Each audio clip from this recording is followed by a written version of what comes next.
हाँ जी, नमस्कार आप सभी को और स्वागत है आप सभी का टीम सी और वन एग्जाम के अपने इस ऑनलाइन प्लेटफॉर्म पर यूट्यूब चैनल पर। मेरा नाम है संदीप बिश्नोई, चार्टर्ड अकाउंटेंट। आप सभी का स्वागत कर रहा हूँ मैं। और टीआरए जूनियर अकाउंटेंट के पेपर 2 की प्रिपरेशन के लिए हम लोग जो है वो लगे हुए थे और उसी कड़ी के अंदर हमने जो है लास्ट वीक से रिवीजन क्लासेस वीकली बेसिस पे और उसके साथ एमसीक्यूज खूब सारे टॉपिक वाइज, जैसे एक टॉपिक का रिवीजन किया उस टॉपिक के एमसीक्यूज जो है वो हम लोग डिस्कस कर रहे हैं। और वो एमसीक्यूज ऑनलाइन टेस्ट के रूप में आपकी ऐप के अंदर जो है वो वीकली बेसिस पे ऐड हो रहे हैं। जैसे लास्ट वीक बिजनेस मेथड्स का था, इस वीक जीएफएआर और ऑडिट और बिजनेस मेथड्स तीनों सब्जेक्ट के आपको टेस्ट जो है वो सैटरडे संडे को देखने को मिलेंगे। और नेक्स्ट वीक के अंदर और ज़्यादा फ्रीक्वेंटली आपको आरएसआर और उन सभी के लिए भी मिलेगा। बेसिकली 6 सब्जेक्ट के अंदर जितने टॉपिक है सभी टॉपिक के लिए जो है हम 1 बाय 1 एमसीक्यूज करेंगे रिवीजन के साथ। और खास करके इन रिवीजन क्लासेस के अंदर आपको जो इम्पोर्टेंट पॉइंट्स है, जो इम्पोर्टेंट मुद्दे हैं जो हमें किसी भी सूरत में मिस नहीं करने हैं, उनको गहराई से हम लोग डिस्कस भी कर रहे हैं और बता भी रहे हैं कि इन चीज़ों को प्लीज़ प्लीज़ मिस नहीं करें। ठीक है, तो इसी कड़ी के अंदर ऑडिट की जो हमारी क्लास है, लास्ट क्लास थी हमने रिवीजन क्लास फर्स्ट जो है वो आई होप आपने देखी होगी। आज सेकंड पार्ट के ऊपर आते हैं। आज के इस लेक्चर के अंदर ऑडिट के उस फर्स्ट पार्ट की कुछ चीजें जो बहुत ज्यादा इंपॉर्टेंट है, मतलब आप मान के चलिए टाइप्स ऑफ ऑडिट से एक क्वेश्चन पूछा ही जाएगा, मिनिमम एक या एक से अधिक क्वेश्चन। ठीक है, तो वो क्वेश्चन कहाँ से पूछे जाएंगे, कौन सी चीजें जहां आप गलती कर सकते हैं, वो मैं आपको एक बार बता देता हूँ और उसके बाद कुछ और नई बातें जो है वो रिवाइज करते हैं क्विकली। ठीक है, और टेस्ट के लिए आप जो वन एग्जाम ऐप है उस ऐप के अंदर अगर आप जाएंगे और ऐप के अंदर अगर आप देखेंगे तो फोल्डर्स मिलेंगे आपको, वीडियो लेक्चर का फोल्डर, उसके नीचे नोट्स का फोल्डर, उसके नीचे रिवीजन का फोल्डर, मॉक टेस्ट का फोल्डर, प्रीवियस ईयर क्वेश्चंस का फोल्डर। तो उन फोल्डर्स के अंदर रिवीजन वाले के अंदर रिवीजन की क्लास मिलेगी, एमसीक्यू वाले में ये जो टेस्ट जो है वो टेस्ट वाले में टेस्ट मिलेंगे आपको। ठीक है, तो शुरुआत करें आज के अपने इस रिवीजन क्लास की। उससे पहले मैं बता दूं, टीआरए जूनियर अकाउंटेंट का अगर आपने अभी तक कोर्स ज्वाइन नहीं किया है तो पेपर 2 के लिए हिंदी और इंग्लिश दोनों माध्यम के लिए क्लासेस जो है वो वीडियो लेक्चर्स, हालांकि कॉमन है, कॉमन का मतलब जैसे मैं अभी आपसे बात कर रहा हूँ समझा रहा हूँ इसी तरीके से समझाया गया तो हिंदी मीडियम को कोई दिक्कत होगी नहीं। उसके अलावा जो नोट्स है वो आपको हिंदी के अंदर प्रॉपर ट्रांसलेटेड प्रोवाइड किए हुए हैं। ठीक है, जिन सब्जेक्ट में दिक्कतें थी ट्रांसलेशन के दौरान उनको भी 90% रिमूव कर दिया है, बाकी 100% भी हो जाएगा। तो परफेक्ट कोर्स अगर आपको पेपर 2 के लिए चाहिए तो वो अवेलेबल है और अभी 30% इसके ऊपर ऑफ है। इस कोर्स के अंदर आपको 175 के करीब जो है वो video lectures, to the point discussion, to the point जो सिलेबस में हमें दे रखा है उसी के ऊपर बेस्ड स्टडी की है हमने। ठीक है, कंप्लीट नोट्स आपको प्रोवाइड कर रखे हैं और इसके अलावा रिवीजन और ये टेस्ट सीरीज अभी स्टार्ट हो चुकी है। टेस्ट के अंदर आप देखेंगे एक एक क्वेश्चन जो है वो खुद से तैयार किया है। इसके अलावा प्लान ये भी है जीएफएआर और आरएसआर, जिसके आपको क्वालिटी क्वेश्चंस कहीं नहीं मिलेंगे। आप देखेंगे वीक में हर अल्टरनेटिव डे, एक दिन छोड़ के एक दिन आपको इसके ऊपर टेस्ट जो है वो मिलेगा। ठीक है, और मैं उनको वीडियोस के माध्यम से क्वेश्चंस को डिस्कस भी करूंगा आपके साथ में। फैकल्टीज आप जानते हैं। ठीक है, तो अगर आपने नहीं किया है ज्वाइन तो आप चेक कर सकते हैं ज़रूर, oneexam.in जो है हमारी ऐप, उस ऐप के ऊपर जाइए, ऐप को डाउनलोड करें और उसमें स्टोर सेक्शन के अंदर आपको ये कोर्स मिलेगा। इसके अलावा कोई भी क्वेरी है आप 8233504084 पर व्हाट्सएप कर सकते हैं। ठीक है, व्हाट्सएप की ही सुविधा है तो कृपया आपने जो भी क्वेरी है यहाँ पे आप शेयर कर सकते हैं। आइए रिवीजन स्टार्ट करते हैं। देखिए, पहला मुद्दा जो हमारे सामने आता है, वैसे तो ये सारी चीजें जो है ना मैंने डिटेल जो अपनी क्लासेस थी उनके अंदर बहुत गहराई से डिस्कस की, बहुत गहराई से। लेकिन एक क्वेश्चन एग्जाम के अंदर यूं बन सकता है कि ऑडिट की सीमाएं क्या है, लिमिटेशंस क्या है। अब आप कहेंगे ऑडिट की किस तरह की लिमिटेशंस होती है, किस तरह की सीमाएं होती है। देखिए, ये हमने पढ़ा है पहले भी कि ऑडिटर जो होता है, मतलब जो ऑडिट के दौरान जो व्यक्ति काम कर रहा है उसको हम ऑडिटर कहते हैं। वो सिर्फ क्या प्रकट करता है, अपनी राय प्रकट करता है। क्या प्रकट करता है? राय, यानी वो अपना सिर्फ ओपिनियन देता है। एक तो होता है ओपिनियन, जैसे मुझे आपने कोई नोट्स दिखाए या अपनी आंसर बुक दिखाई और मुझे कहा कि इसको चेक कीजिए, ठीक है। चेक करने के बाद मैं दो काम कर सकता हूँ, एक तो सर्टिफाई कर सकता हूँ। सर्टिफाई करने का मतलब मैं सीधा कह दूं कि अच्छा इसके अंदर आपके 70% मार्क्स बन रहे हैं, 30% आपने गलत किए हैं, ये 30 सवाल गलत है, 100 में से 70 सवाल से ये 30 गलत है।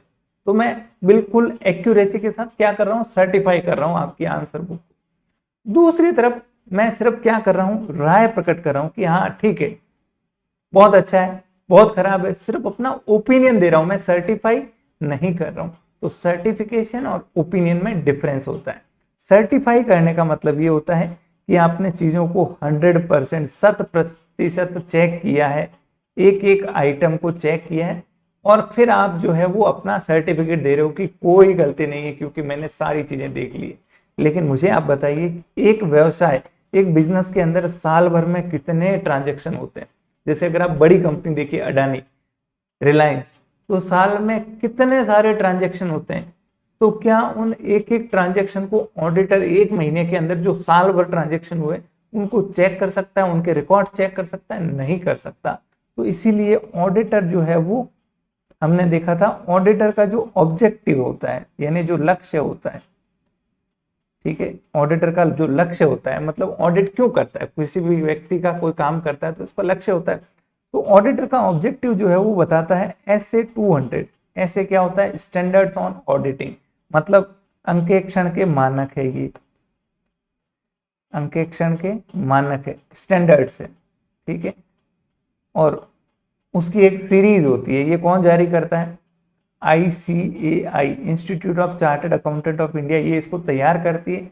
इसके बाद भारत की जो मिनिस्ट्री ऑफ कॉर्पोरेट अफेयर्स है, ठीक है, कानून, ये कंपनी मामलों की जो मंत्रालय है, वो क्या करती है, इनको लागू करती है कि भाई कंपनीज की जब ऑडिट होगी तो इन मानकों की पालना आपको करनी है। तो ये जो मानक जारी किए गए उसमें पहला स्टैंडर्ड आता है SA 200। इनकी सीरीज होती है कि जैसे 200 से लेकर 300 तक जो सीरीज है उसके अंदर करीब 5 से 10 स्टैंडर्ड्स हैं, ठीक है। जैसे 200, 205, 210, 220, इस तरीके से इनकी कोडिंग कर रखी है, ठीक है। तो जो पहला ही ऐसे आता है SA 200, वो कहता है ऑडिटर का ओवरऑल ऑब्जेक्टिव क्या होता है, क्यों ऑडिट करता है वो। तो उसमें भी यही बोला गया है कि और ऑडिटर का ऑब्जेक्टिव होता है क्या? टू फॉर्म एन ओपिनियन, क्या दे सके वो? राय दे सके। क्या दे सके? राय दे सके। कहीं भी ये नहीं लिखा है कि वो सर्टिफाई करेगा। और जब हम कहते हैं राय देना, तो जब राय दे रहे हो तो आप क्या दे रहे हो? आप सिर्फ एक रीजनेबल अश्योरेंस दे रहे हो। शब्द को ध्यान से सुनिएगा, रीजनेबल अश्योरेंस। रीजनेबल का मतलब संतोषप्रद, अश्योरेंस का मतलब भरोसा, ठीक है। एक तो हो गया मैंने 100% सर्टिफाई कर दिया चेक करके, मतलब मैं पूरी तरीके से भरोसा दे रहा हूं, उसको बोलते हैं एब्सोल्यूट अश्योरेंस, मतलब मैंने कंप्लीट भरोसा दिया है कि सब कुछ चेक कर लिया, इसमें कोई गड़बड़ नहीं है। एक होता है रीजनेबल, कि भाई मैं अधिकतम ये बता सकता हूं कि मेरे हिसाब से ठीक लग रहा है। तो ऑडिटर क्या देता है? रीजनेबल अश्योरेंस देता है अपनी राय के जरिए। तो क्योंकि यहाँ पे वो रीजनेबल अश्योरेंस ही दे रहा है, 100% सर्टिफाई नहीं कर रहा है, तो हम कहते हैं कि ऑडिट की कुछ सीमाएं होती है, कुछ लिमिटेशंस होती है, ठीक है। इसीलिए ऑडिटर क्या नहीं कर पाता? 100% चीजों को सर्टिफाई नहीं कर पाता, और इसीलिए वो सिर्फ क्या देता है? राय ही देता है। तो पहला कारण उसकी क्या सीमाएं, देखिए, जो कंपनी है जिसके आप अकाउंटिंग रिकॉर्ड चेक कर रहे हो और जो मैनेजमेंट है उस कंपनी का, वो जो सूचना देता है आप उसी के ऊपर निर्भर रहते हो। क्या ऑडिटर अपनी कोई सूचना लेके आता है अलग से? नहीं। ऑडिटर किस पे निर्भर करता है? जो बुक्स ऑफ अकाउंट्स, जो हिसाब किताब, जो ट्रांजेक्शन्स, जो रिकॉर्ड्स और जो जानकारियां, ऑडिटर को अधिकार होता है कि वो मैनेजमेंट से, एम्प्लॉय से जानकारी ले सकता है, सवाल पूछ सकता है। तो ये सारे सवाल कौन जवाब दे रहा है? कंपनी और उसके मैनेजमेंट के लोग ही दे रहे हैं। तो आप निर्भर हो किसके ऊपर? उनके ऊपर। तो उन्होंने अगर आपको गलत चीजें दी तो आप उनको कभी भी 100% सर्टिफाई तो कर ही नहीं सकते ना। मान लो मैं आपकी जांच कर रहा हूँ और आपकी जांच करने के लिए मैं आप ही से पूछ रहा हूँ चीजें, आप ही से जानकारी ले रहा हूँ, तो अगर मैं किसी थर्ड पार्टी से जानकारी लूँ तो मैं ज्यादा ट्रस्ट कर पाऊंगा, ज्यादा बेहतर तरीके से चेक कर पाऊँ, लेकिन मुझे निर्भर करना पड़ता है, यानी ऑडिटर को निर्भर करना पड़ता है कंपनी और मैनेजमेंट की दी गई सूचनाओं के ऊपर। तो एक हमेशा ये लिमिटेशन रहती है कि आप 100% कभी सत्यता को जांच नहीं पाओगे। दूसरा, मैनेजमेंट के द्वारा प्रभाव डालना, क्योंकि ऑडिटर कंपनी के अंदर जाता है, कंपनी के रिकॉर्ड चेक करता है, तो मैनेजमेंट से उसे अप्रूवल लेनी, अप्रूवल मतलब मैनेजमेंट के साथ रिकॉर्ड मांगना पड़ता है, ठीक है। तो मैनेजमेंट कहीं ना कहीं इम्पैक्ट डाल सकता है आपके ऊपर, प्रभाव डाल सकता है, ठीक है, कि आप ऐसे मत कीजिए, इसको मत देखिए, इसको कम देखिए, इसको हमने देख लिया, आप क्यों देख रहे हो, इस तरीके से। तीसरा, जो अकाउंटिंग जिसको हम चेक कर रहे हैं, उस अकाउंटिंग के अंदर भी बहुत सारे एस्टिमेट्स इन्वॉल्व होते हैं, बहुत सारे अनुमान होते हैं। जैसे जब अकाउंटिंग होती है तो अकाउंटिंग में क्या बनाए जाते हैं, आपने पढ़ा होगा, प्रोविजंस बनाए जाते हैं। जो पॉसिबल दायित्व होते हैं उनके लिए प्रोविजन, जैसे मैंने 1 लाख रुपए का माल बेचा, ठीक है, जिसका पैसा मुझे मिलना है। अब मैं ये प्रोविजन बना रहा हूं कि इसमें से 5,000 रुपए तो मेरा डूब जाएगा, ठीक है, ये मेरा अनुमान है, 5,000 डूब जाएगा। तो ये 5,000 मैंने कहाँ लिखा, मेरा प्रॉफिट एंड लॉस जो स्टेटमेंट था, अकाउंट था, उसमें मैंने 5,000 लिखा कि भाई ये पैसा डूब सकता है। ये क्या है, अनुमान है। अब ऑडिटर जब चेक करेगा तो ऐसे अनुमानों को भी वो चेक करेगा। तो कोई चीज जो खुद ही एस्टिमेट है, खुद ही अनुमान है, क्या ऑडिटर उसको सर्टिफाई कर सकता है कि ये 100% सही ही होगा? नहीं कर सकता। तो अकाउंटिंग का जो नेचर होता है वो भी ऐसा होता है जिस कारण ऑडिटर कभी 100% सर्टिफाई नहीं कर सकता। तीसरा, चौथा पॉइंट देखिए, जो ऑडिट एविडेंस है, जो सबूत वो इकट्ठा करता है, ऑडिटर किसके ऊपर चलता है, सबूतों के ऊपर, ठीक है। सबूत कई प्रकार के होते हैं, हमने देखा था, रिटन डॉक्यूमेंट होता है, बात करके ओरल होता है, विजुअल जो आप आंखों से देख रहे हो, अलग अलग प्रकार के सबूत ऑडिटर इकट्ठे करता है, जो जो ट्रांजेक्शन होते हैं। तो ये जो सबूत होते हैं इनका नेचर जो है वो कंक्लूसिव नहीं होता है। एक तो होता है कंक्लूसिव नेचर। कंक्लूसिव नेचर का मतलब कोई एक ऐसा डॉक्यूमेंट मिल गया, ठीक है, जिसे देख के आप 100% श्योर हो जाते हो कि हाँ सही है। जैसे कोई क्राइम हुआ तो वहां पे मान लो जिस डेड बॉडी के ऊपर कोई बाल मिल गया, या डेड बॉडी के ऊपर किसी के हाथ की अंगुली या खून के निशान मिल गए, और वो खून का निशान जो जो क्या कहते हैं मर्डर करने वाला था, उसके खून से दोनों का डीएनए मैच हो गया। तो ये क्या है, कंक्लूसिव एविडेंस है कि भाई वहां डीएनए पाया गया और उस डीएनए को आपसे मैच किया गया, दोनों मैच हो गए, 100% कंक्लूड हो गई बात, यहाँ पे सीधे सजा सुना दी जाएगी। दूसरा होता है persuasive nature of evidence. Persuasive nature का मतलब घुमावदार। आपने एक कागज से वेरीफाई किया लेकिन इससे पूरा श्योर नहीं हो पा रहा है, फिर वो कह रहा है कि दूसरे कागज को और देखते हैं, तीसरे को देखते हैं, मतलब एक से दूसरे के ऊपर। तो ज्यादातर जो ऑडिटर को सबूत मिलते हैं वो इसी तरीके के मिलते हैं, परसुएसिव। वही अगर ये इन्वेस्टिगेशन होता, ठीक है, तो ऑडिटर को कैसे सबूत मिलते हैं, कंक्लूसिव, क्योंकि ऑडिटर इन्वेस्टिगेशन नहीं कर रहा है। ऑडिट इन्वेस्टिगेशन से अलग होती है, ये हम जानते हैं। इन्वेस्टिगेशन जो होती है वो हमेशा किसी खास मकसद के लिए की जाती है, कुछ ढूंढने के लिए की जाती है, जबकि ऑडिट तो हर साल होने वाली प्रक्रिया है, ठीक है। इन्वेस्टिगेशन हर साल नहीं होता। और लास्ट पॉइंट, टाइम और कॉस्ट। देखिए, ऑडिट एक सीमित समय में करनी होती है, एक सीमित खर्चे के साथ हमें पूरी करनी होती है। अगर आप 100% चेक करने जाओगे तो टाइम भी बहुत लगेगा और खर्चा भी बहुत लगेगा, जो कि है नहीं। ऑडिट को पहले ही क्या माना जाता है, लग्जरी माना जाता है। ऑडिट को क्या माना जाता है, लग्जरी, कि भाई ये महंगे लोगों का शौक है ऑडिट करवाना, ठीक है। बेचारा जो गरीब बिजनेसमैन है वो तो अपना धंधा चलाएगा, कहाँ ऑडिटर अपॉइंट करेगा, कहाँ उसको फीस देगा, समझ गए आप।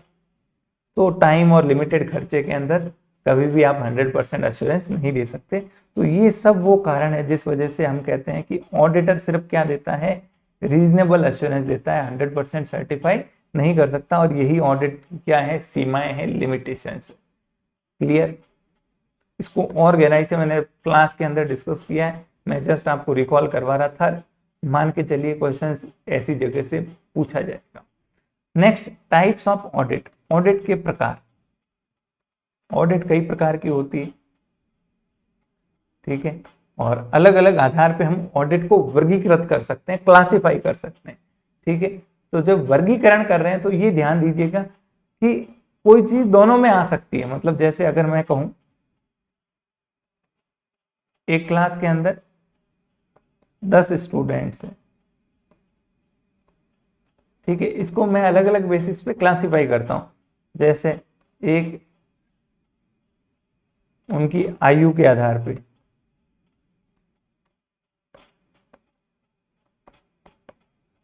ठीक है, दूसरा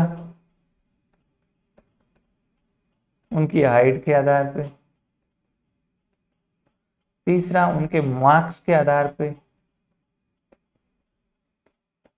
चौथा उन कौन सी कंट्री से बिलोंग करते हैं उसके आधार पर। अगर मैं वर्गीकृत करूं, जैसे आयु के आधार पर मैंने किया कि भाई 15 से 20 वर्ष वाले और 20 से ज्यादा एज वाले, ठीक है। तो मान लो मिस्टर ए जो है वो 15 से 20 की एज में आते हैं, तो वो यहाँ क्लासिफाई हो गए। अब हो सकता है जब हाइट का वर्गीकरण कर रहे हैं तो 6 फीट से ज्यादा वाले में ये फिर से आ गए मिस्टर ए, ठीक है। मार्क्स के आधार पे कर रहे थे तो 70 to 80% जिनके मार्क्स है उसमें फिर आ गए मिस्टर ए। देश के आधार पे तो इंडिया वाले में फिर आ गए मिस्टर ए। तो एक ही आदमी अलग अलग जगह क्लासिफाई हो सकता है, ये ध्यान रखिएगा। वर्गीकरण करने का मतलब होता है कि आप अलग अलग आधार पे चीजों को समझने का प्रयास कर रहे हो कि किस किस टाइप की चीजें होती, ठीक है। अब जब ये टाइप्स ऑफ ऑडिट की हम बात करें तो आप इस चार्ट को जरूर देखें ध्यान से, ठीक है, और समझने का प्रयास कीजिएगा।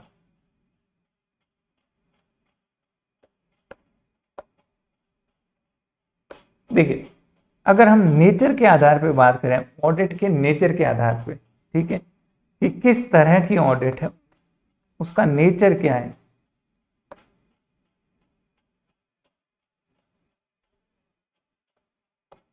ऑडिट के नेचर के आधार पे अगर उसका वर्गीकरण करें तो देखिए, एक होती है एक्सटर्नल ऑडिट, एक होती है इंटरनल ऑडिट।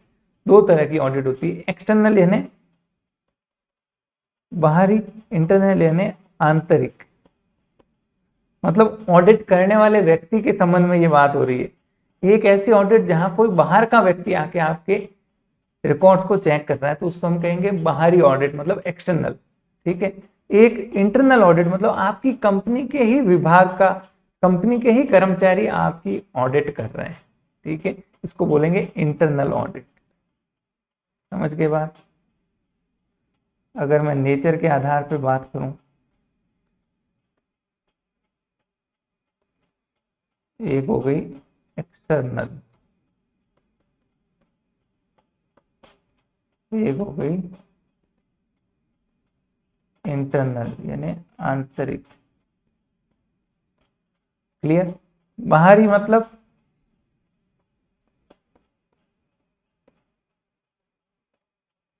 बाहर का कोई स्वतंत्र व्यक्ति आपका ऑडिटर है, वो ऑडिट कर रहा है।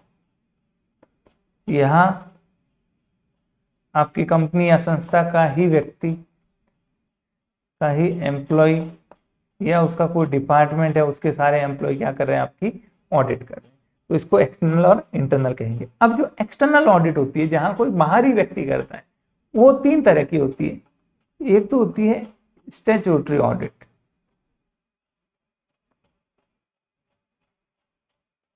हिंदी में इसको कहेंगे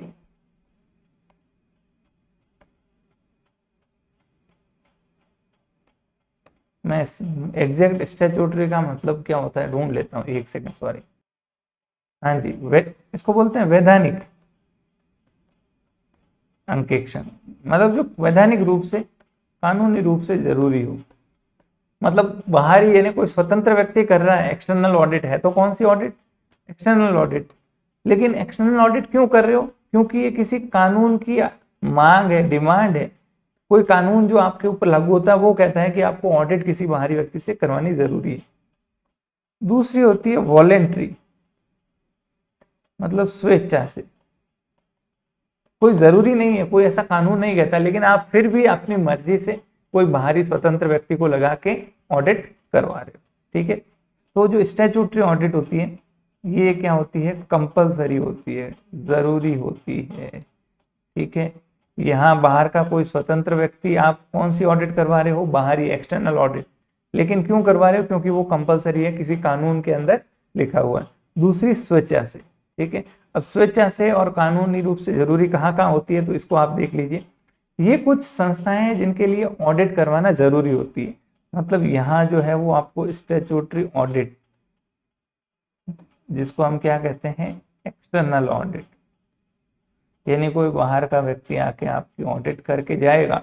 ठीक है, ये कौन कौन सी संस्थाओं में होता है, तो जो कंपनीज है भारत के अंदर जो कंपनी के रूप में कार्य कर रही है व्यवसाय, जितनी भी कंपनीज है, तो कंपनीज एक्ट जो है, कंपनी अधिनियम 2013, उसके अंदर आप देखोगे धारा 139 से लेके 148 तक जो धाराएं हैं वो कहती है क्या, कि कंपनी को हर साल जो है वो ऑडिट करवानी होगी। किससे, किसी चार्टर्ड अकाउंटेंट से, जो एक स्वतंत्र व्यक्ति होगा, जो कंपनी से जुड़ा हुआ नहीं होना चाहिए। ठीक है, कंपनी का शेयर होल्डर, कंपनी का कर्मचारी, उसका रिलेटिव नहीं हो सकता।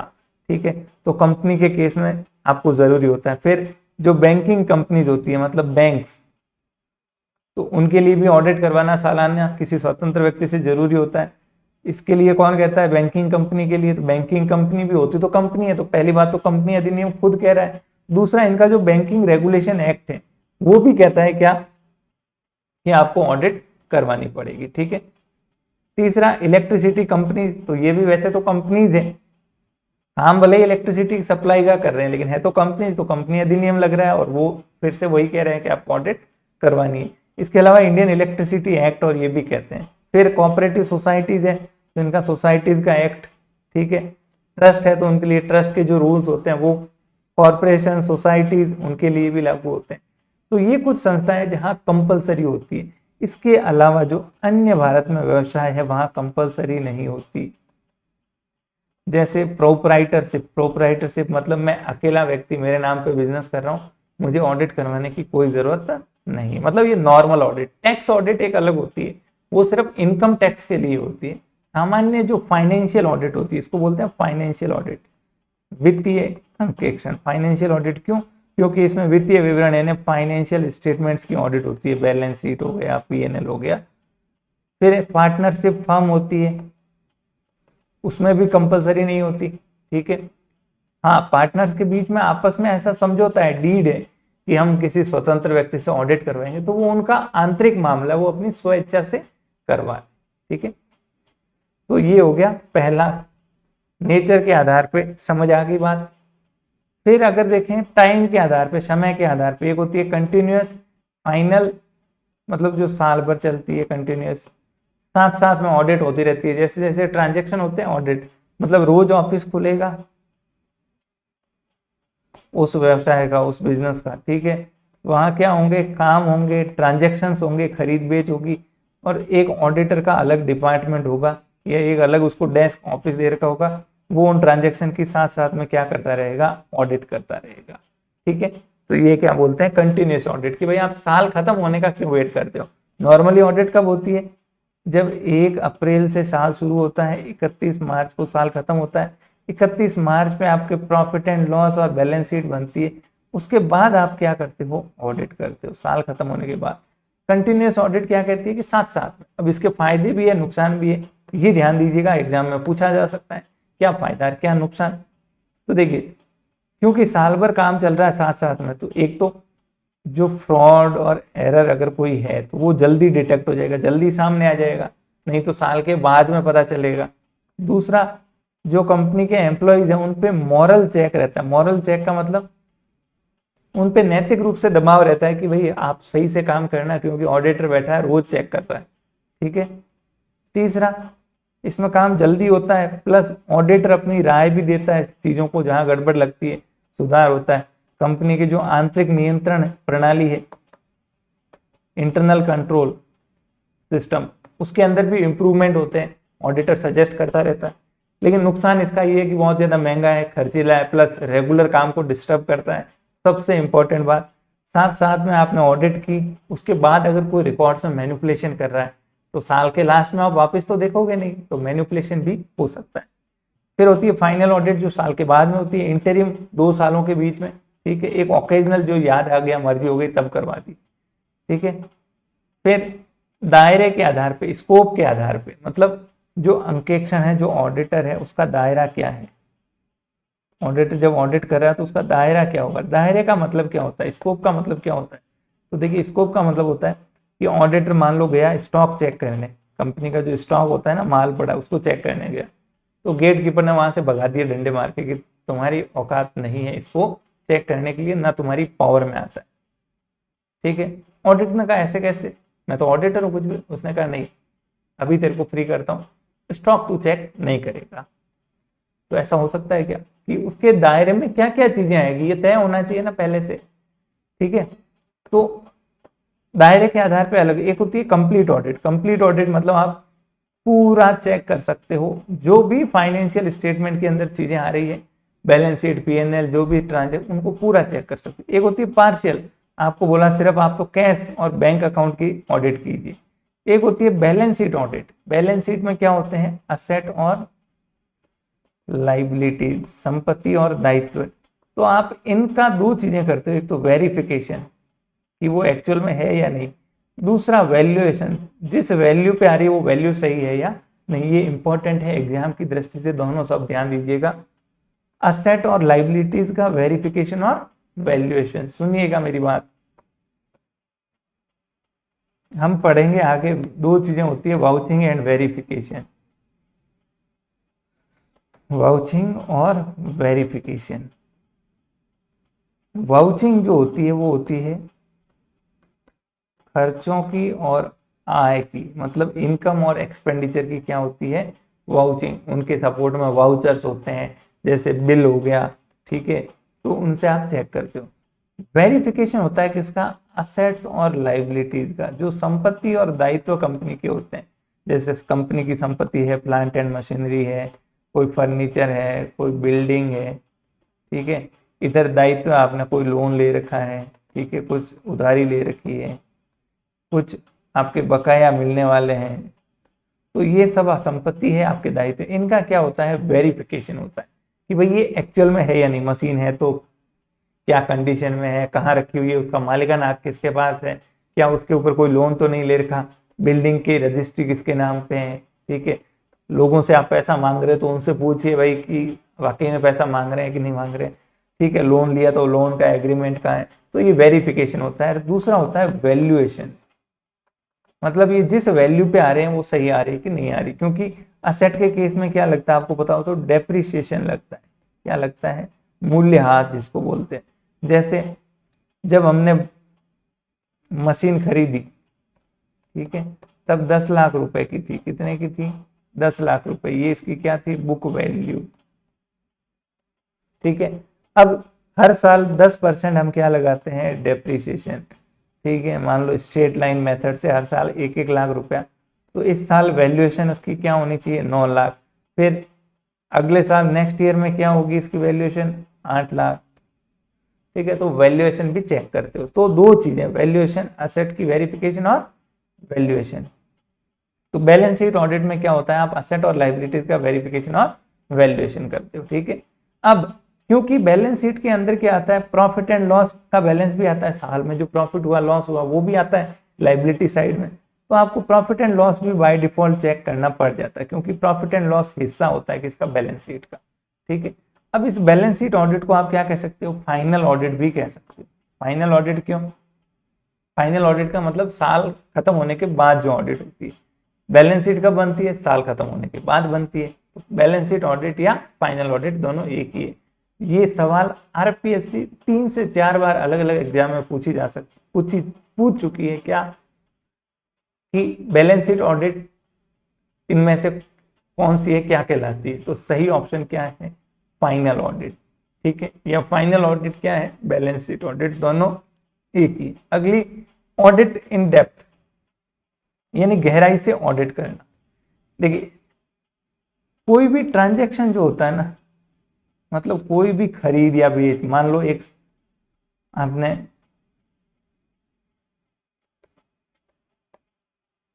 एबीसी लिमिटेड से 1 लाख का माल खरीदा, ये एक ट्रांजैक्शन हुआ, ठीक है, और बदले में आपने नकद भुगतान किया,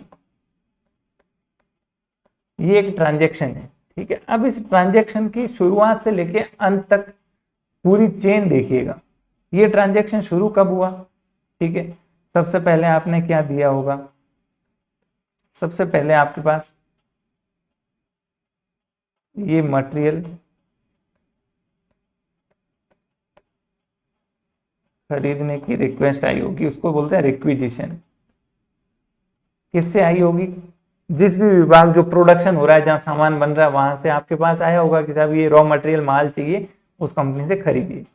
फिर आपका जो परचेजिंग डिपार्टमेंट है, खरीद विभाग, उसने क्या किया होगा, परचेज का ऑर्डर दिया होगा किसको, एबीसी को, कि भाई ये माल हमें 1 लाख रुपए का चाहिए।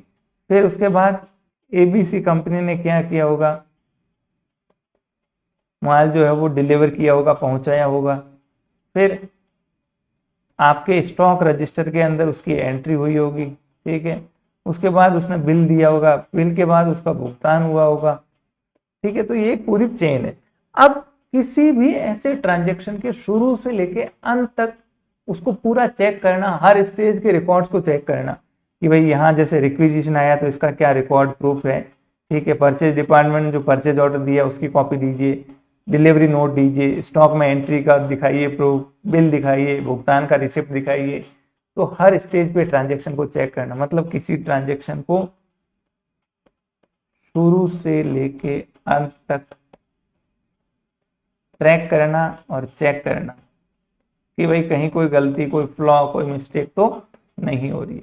इसको बोलते हैं क्या, ऑडिट इन डेप्थ। डेप्थ का मतलब गहराई से ऑडिट करना एक एक ट्रांजैक्शन की, ठीक है। और ये जो शुरू से अंत तक आप ट्रैक करते हो, इसी को क्या कहते हैं, दूसरा वर्ड है ऑडिट ट्रेल। ट्रेल का मतलब रास्ता, ठीक है। तो ये ट्रेल है, मतलब ये यहाँ से ओके, यहाँ से ओके, ये ट्रांजैक्शन इस तरीके से प्रोसेस हो रहा है, इसको बोलते हैं ऑडिट ट्रेल। ये वर्ड बहुत इंपॉर्टेंट है एग्जाम की दृष्टि से, बहुत बहुत बहुत इंपॉर्टेंट, ठीक है। ऑडिट ट्रेल क्या होती है, किसी भी ट्रांजैक्शन की तह तक जाना, कहाँ से शुरू हो रहा है, कहाँ खत्म हो रहा है, हर स्टेज पे क्या क्या डॉक्यूमेंट जनरेट हो रहे हैं, उन डॉक्यूमेंट से उनको वेरीफाई करना, ठीक है। ये कहते हैं कि जब ऑडिटर ऑडिट करता है तो उसको ऑडिट ट्रेल एस्टेब्लिश करनी चाहिए, मतलब ऑडिटर को ये देखना चाहिए कि ट्रांजैक्शन कहाँ से शुरू हो रहा है, कहाँ खत्म हो रहा है, ठीक बात।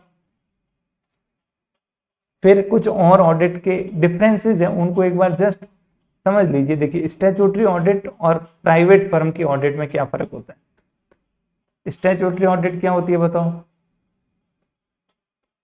एक्सटर्नल ऑडिट होती है, ठीक है, जो कानून के द्वारा कंपलसरी होती है, ठीक है।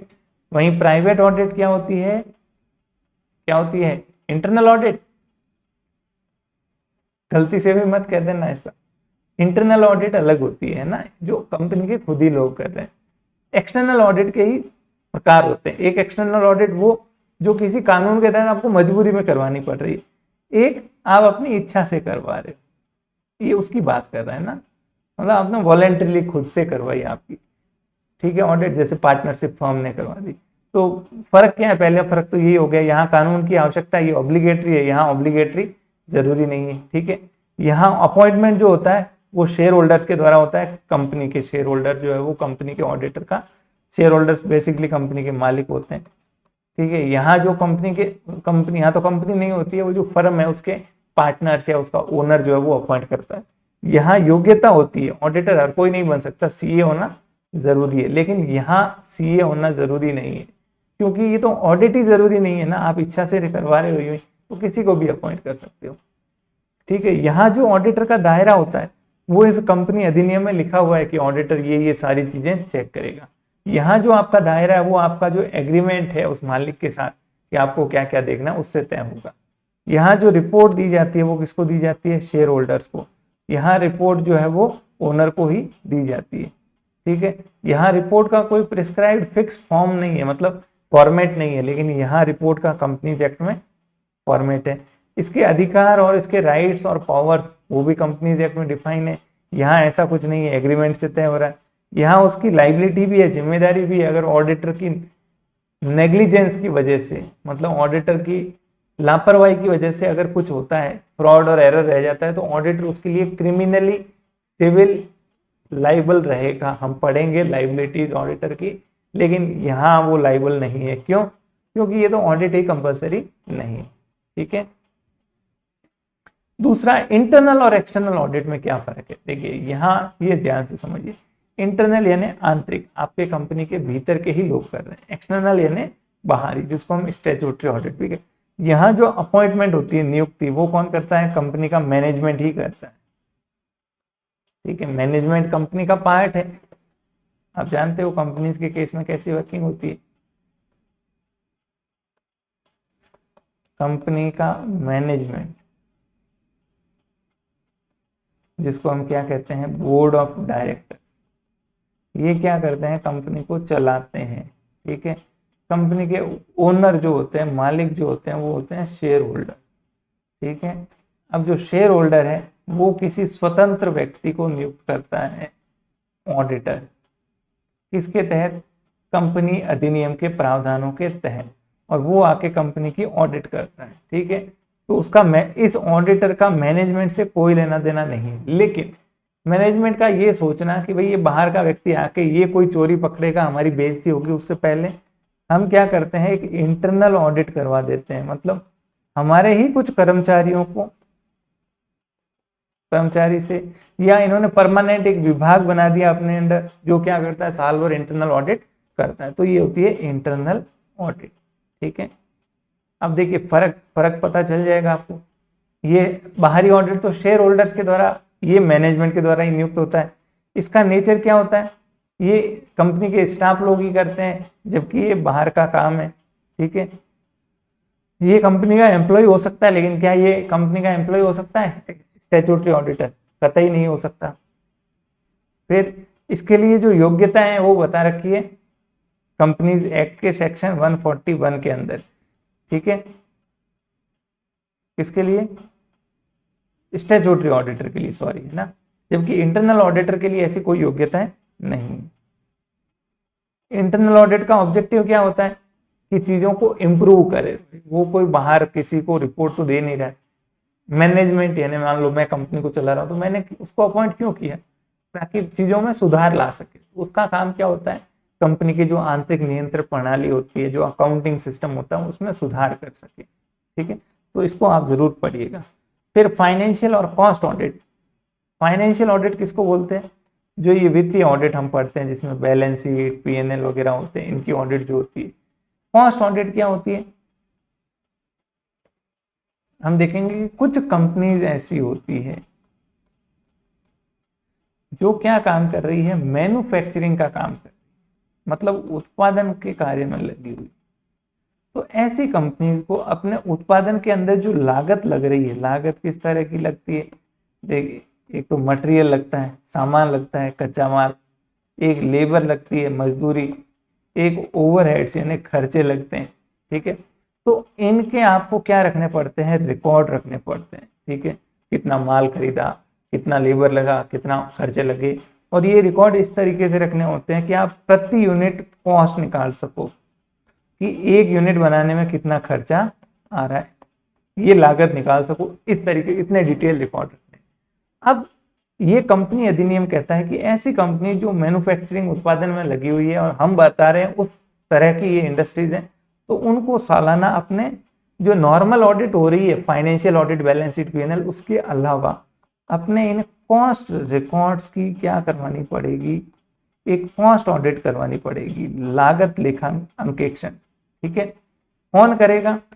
तो इंडिया के अंदर जैसे चार्टर्ड अकाउंटेंट्स होते हैं, सीए, ठीक है, जो ICAI, institute of chartered accountant of India से संबंधित होते हैं। इनका चार्टर्ड अकाउंटेंट एक्ट है 1949, ये क्वेश्चन पूछा गया था। CA एक्ट 1949, इसके तहत ये संस्था बनाई गई थी। ये कानूनी रूप से एक स्वतंत्र संस्था है जो ये डिग्री देता है CA की, और ये CA क्या करते हैं? भारत में ऑडिट का काम करते हैं। सिमिलरली कॉस्ट ऑडिट के लिए एक होता है cost and management accountant, short में बोलते हैं CMA। क्या बोलते हैं? CMA। ठीक है, तो कॉस्ट ऑडिट कौन कर सकता है? कोई CMA कर सकता है या CA भी कर सकता है, दोनों में से कोई कर सकता है। ठीक है, लेकिन फिर से वही, वो स्वतंत्र होना चाहिए, कंपनी से जुड़ा हुआ नहीं होना चाहिए। ठीक है, ये होती है कॉस्ट ऑडिट। क्या ये जो कंपनी की फाइनेंशियल ऑडिट कर रहा है CA, वही CA क्या कॉस्ट ऑडिटर हो सकता है? नहीं, वही नहीं, कोई दूसरा होना है। ठीक है। और इसके लिए धारा बताई गई है कंपनी एक्ट की धारा 148, ठीक है। बेसिकली कंपनीज एक्ट के अंदर धारा 139 से 148 तक सारी बातें किसकी बारे में की है, ऑडिट के बारे में की है। ये धाराएं हैं कंपनी अधिनियम की, ध्यान रखिएगा। तो यहाँ 139 से 147 तक तो कौन सी ऑडिट है, फाइनेंशियल ऑडिट, और 148 किसकी है, कॉस्ट ऑडिट की। क्लियर। तो ये बातें मैंने इसमें नोट्स में लिखी है कि बैलेंस शीट ऑडिट के अंदर वेरिफिकेशन और वैल्यूएशन होता है, ठीक है, क्योंकि इसमें पीएनएल स्टेटमेंट भी चेक करते हैं, इसे फाइनल ऑडिट भी कह सकते हैं। ऑडिट इन डेप्थ क्या होता है, ठीक है। कॉस्ट ऑडिट क्या होता है, ये धारा है, सीए या सीए में कर सकता है। मैनेजमेंट ऑडिट क्या होती है, मैनेजमेंट यानी कंपनी का जो प्रबंधन है उसके कार्यों नीतियों की ऑडिट करना। फिर होती है टैक्स ऑडिट, ठीक है। भारत के अंदर इनकम टैक्स के लिए इनकम टैक्स एक्ट लागू होता है, इनकम टैक्स एक्ट 1961। उस एक्ट के अंदर ये लिखा हुआ है कि कुछ लोगों को इनकम टैक्स आप जो भर रहे हो, ठीक है, तो यहाँ सेल्फ असेसमेंट होता है, मतलब आपको खुद ही असेसमेंट करना पड़ता है कि आपने कितनी आय बनाई, कमाई और कितना टैक्स बनता है। तो उनके लिए ऑडिट करना जरूरी होता है। अगर आप कोई व्यवसाय चला रहे हो और आप व्यवसाय के अंदर 1 करोड़ से अधिक टर्नओवर है, या आप कोई प्रोफेशनल हो, डॉक्टर, सीए, वकील, और 40 लाख से अधिक टर्नओवर है, तो एक सेक्शन है, धारा है 44AB, उसके तहत आपको एक सीए से, ठीक है, स्वतंत्र सीए से क्या करवानी पड़ेगी, टैक्स ऑडिट। ध्यान दीजिएगा, ये जो नॉर्मल फाइनेंशियल ऑडिट है उससे अलग है। टैक्स ऑडिट का एक फिक्स फॉर्मेट होता है, फिक्स गिनती की चीजें देखते हैं, बाकी सारी चीजें यहाँ पे ऑडिटर चेक नहीं कर। नेक्स्ट, प्रोप्राइटरी ऑडिट, ये बहुत खास है, एग्जाम में बहुत संभावना है कि इसके बारे में पूछा जा सके। प्रोप्राइटरी ऑडिट वो कॉन्सेप्ट है, देखिए इसके लिए थोड़ा सा आपको बैकग्राउंड समझना पड़ेगा, वैसे मैंने डिटेल क्लास में बताया है, फिर भी मैं बता देता हूँ। नॉर्मली जब ऑडिटर जाता है किसी व्यवसाय के अंदर ऑडिट करने, ठीक है, मान लो आप अडानी के अंदर गए ऑडिट करने, ऑडिटर ये मिस्टर सूर्या भाई, और इन्होंने जाके ऑडिटर की ने ऑडिट की शुरू की, तो देखा अडानी जी ने क्या करा है, इस साल एक हेलीकॉप्टर खरीदा है, ठीक है, 40 करोड़ रुपए। ऑडिटर ने सीधा कहा कहाँ जरूरत थी इसकी खरीदने की, ये तो आपने क्या किया है, पैसों को वेस्ट किया है, आपने पैसा बर्बाद किया है, हेलीकॉप्टर की कोई जरूरत नहीं थी, गाड़ी में जाया जा सकता है, आया जा सकता है। क्या ये सूर्या भाई ये सवाल उठा सकते हैं, लात मार के निकालेंगे इसको अडानी जी। ऑडिटर का काम क्या है कि जो खर्चे हुए, जो आय हुई, जो भी दिखाया गया है वो देखना कि वो वास्तव में था या नहीं था। वो उस बिजनेसमैन की चेयर पे बैठ के ये निर्णय नहीं लेगा कि क्या इस खर्चे की जरूरत थी या नहीं थी। उसकी ड्यूटी क्या है कि भाई आपने जो भी रिकॉर्ड्स में दिखाया है क्या वो वास्तव में घटनाएं हुई थी कि नहीं। मतलब ऐसा तो नहीं हेलीकॉप्टर खरीदा ही नहीं, लेकिन बुक्स में दिखा रखा है, रिकॉर्ड्स में कि हेलीकॉप्टर खरीदा, वो जाके फिजिकली चेक कर सकता है। उसके अलावा ये नहीं पूछ सकता कि इस खर्चे की क्या जरूरत थी, ठीक है, उसकी नीड के ऊपर क्वेश्चन नहीं कर सकता। कब, नॉर्मल सारे बिजनेस के अंदर। लेकिन समझिए अगर गवर्नमेंट की ऑडिट की जा रही है, गवर्नमेंट की ऑडिट मतलब किसी सरकारी कंपनी, किसी सरकारी विभाग, डिपार्टमेंट या पीएसयू की ऑडिट हो रही है, तो वहां पे क्योंकि पैसा किसका है, पब्लिक का है, जो टैक्स के रूप में इकट्ठा किया वो पैसा लगा हुआ है इस विभाग के अंदर। तो यहाँ जो ऑडिटर होता है वो तीनों चीजें देखता है कि उस खर्चे की जरूरत थी या नहीं थी, ठीक है, जरूरत से ज्यादा तो नहीं कर दिया, जितनी नीड थी उससे ज्यादा तो नहीं किया। आपका खुद का अगर पैसा होता तो क्या आप खर्चा करते क्या इस काम के लिए, ठीक है। फिर विजडम मतलब आपने क्या सस्ते में खरीदने के लिए, पैसे बचाने के लिए सारे प्रयास किए कि नहीं किए, ये सारी चीजें देखता है ऑडिटर। इसको बोलते हैं प्रोप्राइटरी ऑडिट, ठीक है, ओके। फिर होती है ऑपरेशनल ऑडिट। चलिए वीडियो रुक रहा है, फिर होती है operational audit. Operational audit internal audit की तरह ही है। ऑपरेशन यानी कंपनी के जो कार्य हैं, ऑपरेशन है, उनकी ऑडिट करना, ठीक है। मैनेजमेंट ऑडिट होती है, मैनेजमेंट यानी हायर लेवल पे।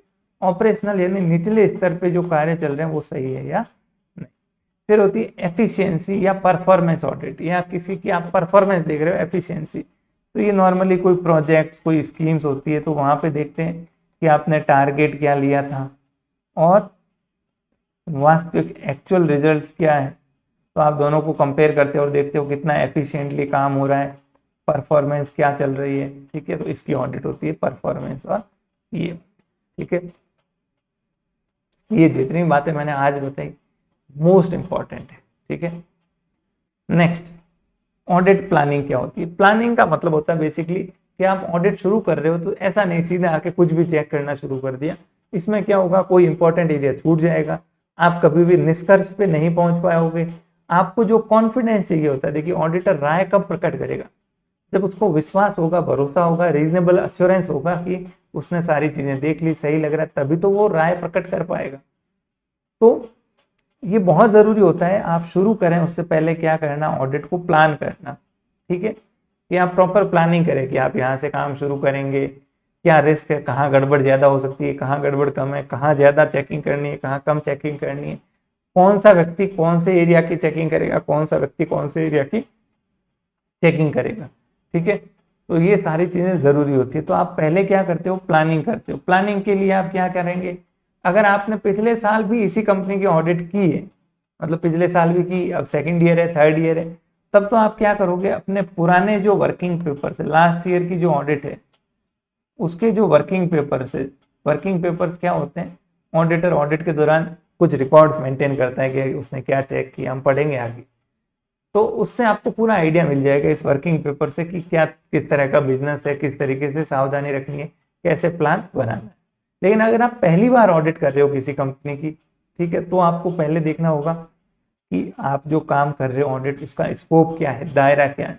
मतलब अगर ये स्टैट्यूटरी ऑडिट है तो आपको पता है कि आपका फुल स्कोप है, आपको सारी चीजें चेक करनी है, प्लस आपको स्टैंडर्ड्स ऑन ऑडिटिंग जो है, मानक, उनकी पालना करनी है, आपकी रिपोर्ट भी उसी के अनुसार होनी चाहिए। तो सबसे पहले तो आप ये देखोगे कि हमारा जो अपॉइंटमेंट हुआ है उसका हमारा दायरा क्या है। फिर आप समझते हो किसके बारे में, बिजनेस के बारे में और उस कंपनी के स्ट्रक्चर के बारे में।